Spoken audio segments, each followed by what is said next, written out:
Jenny joins us now. How do you feel watching yourself on the telly? Horrendous. I've never heard it. I sleep through it. Well, of course. Although it does wake you up sometimes. It does sometimes wake me up, but that's only a quick sort of... and I'm awake and thinking, or when I get a dig in the back from Colin.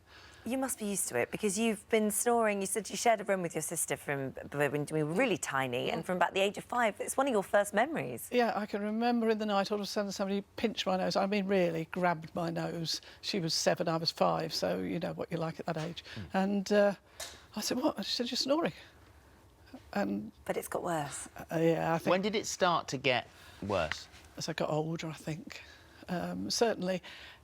It was probably bad when I was young for a small person, but I think as you get older, and certainly if you drink, it gets worse. Well, you well, that is a common cause of snoring. Is a lot streaky. Yes. But you went away for a weekend, didn't you, to have it recorded? Yes. I went on a Help Stop Snoring clinic that was in one of the papers, and I applied for it. My hubby thought I ought to apply, and I was accepted. I was one of 6 that was accepted. Well, the results were interesting because you actually hit a window rattling 111.6 decibels. Yes. Which is 8 decibels louder than the roar of a low-flying jet. Oh, gosh. Could drown out the sounds of a spinning washing machine, a diesel truck, a farm tractor, or a speeding express train. And when you read that, you think, poor Colin. I know you do. Everybody says poor Colin, and he's really not terribly hard done by. But how does he sleep? I mean, it's sort of... In the other room. Oh, so he does. You have to have But one you of the other start rooms. off in the same room.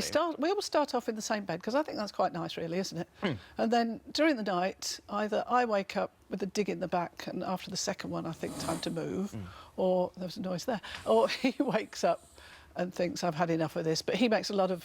He's a bit dramatic about it when he moves. I just creep off. I'm not surprised. I'd be quite dramatic I creep as well. off, but he goes out like as if he's trying to get an Oscar. Right. He's making a point. Yes. He's flouncing. Make Well, sure I wake up as well.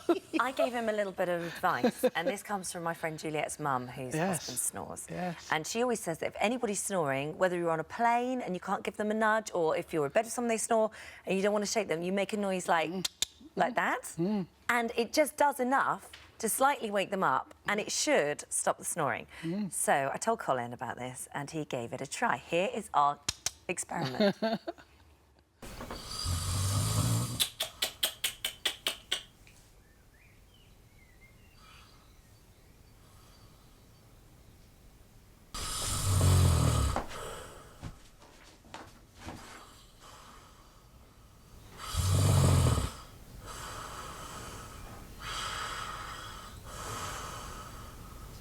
It worked for 45 seconds. Oh. 45 seconds. 45 seconds. Which is quite good. And you are a champion snorer. Yes. So I reckon if you were a lesser snorer, Yes. it's quite a good system to try. Yeah.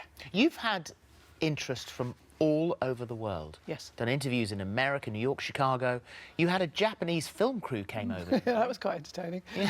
Interestingly, he slept on the floor. Huh? There was a bed in there, perfectly good bed, all clean. Probably because he wanted to stay alert. Slept on the just floor. in case he needed but to come in and change the batteries. I didn't perform well, I have to say. Oh, because, no. Well, you've got a strange man going to creep into your room in the middle of the night. To Put change you the off a bit. battery. Put you off your snoring.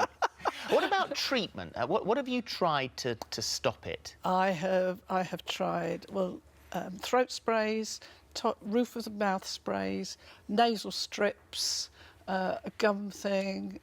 Nothing's worked. No, I mean, people have said, what about the tennis ball in your pyjamas? I don't wear pyjamas, but perhaps I should What say about that on the what? telly. Tennis ball. It's Where to do you stop put you that? lying In on your back. Stops you lying on your back. Stops you lying But you flat. see, No, roll over. I snore, as you'll see, if you see any of the footage, I snore whether I'm on my back, my side, either side, ambidextrous So you'd have to snorer. have like a tennis ball belt. Yeah, probably. I never Just thought of that one. won't sleep. What about surgery? Because there are procedures that you can have that are a lot more invasive, and they work on the soft palate, don't they? Yes, they laser your soft palate, but I understand it's quite painful, and I know people have had it done, and 6 months later they're snoring again. Oh, really?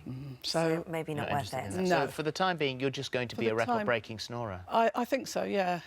I've got something at the moment that's improving it slightly. I obviously didn't have it in then, I hasten to add. What is it? It's called Mute, and it's an Australian thing that came out through sports. Chris Froome had it initially, a version of it for cycling, because it got more air into his nasal passages while he was cycling. And what do you do with it? And what is it? you just stick it up your nose. It's a little tiny two little plastic rings, and all you see is a little bit across the middle of your nose, and it opens up your nasal passages. Wow. And is it... It reduces it. It hasn't stopped mine. I can't say it stopped it. That would be an absolute lie. But it does reduce substantially. So I think if somebody wasn't quite in my league, there's not many there. Does Colin snore? Yes. Does he? Yes. Is he as good as you? No. He's rubbish. Is he? Just an amateur snorer. Absolute amateur. Will you give him our regards? Yeah, I will. do. He's probably having a kip whilst you're here. Really lovely to meet you. Thank you very Thank much. you. Thank you.